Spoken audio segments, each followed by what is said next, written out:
Emmanuel Macron peut-il tenir, même si la loi passe, même si le texte, même si la réforme est appliquée et votée? Moi, j'avais une grande théorie, la règle des 33%.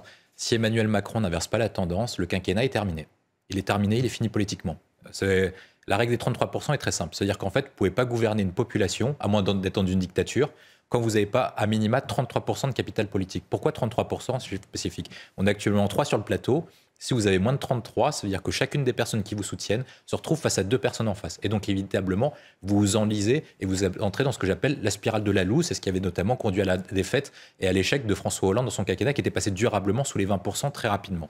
Et je pense que si Emmanuel Macron, là actuellement, il n'y est pas. Il est dans la zone frontière parce qu'il y a une marge d'erreur dans les sondages. Donc, il peut être un peu à 33% aux alentours des 30%. S'il n'inverse pas la tendance rapidement, la difficulté, c'est de savoir comment.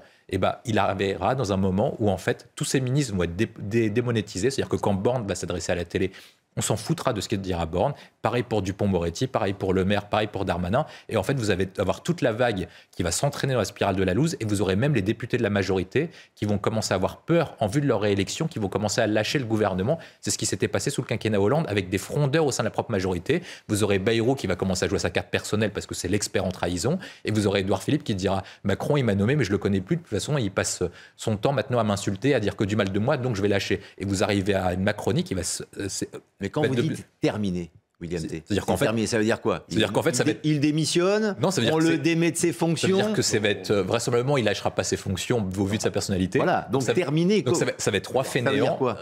Rien ne va se passer. Il va gérer que les affaires courantes jusqu'à la fin de son mandat. Le Premier ministre va durer entre 6 et 1 an, maximum 6 mois à 1 an. Et vous allez changer de Premier ministre comme ça. Vous êtes de retour sous la 4e République. Et en fait, Emmanuel Macron a été un peu le fossoyeur de la 5e. C'est-à-dire que vous allez retourner dans la 4e. Vous allez changer de Premier ministre tous les 6 mois, tous les 1 an. Et le Premier ministre, à chaque fois qu'il va porter une réforme, il va être abattu par l'opposition sans qu'il y ait de dissolution.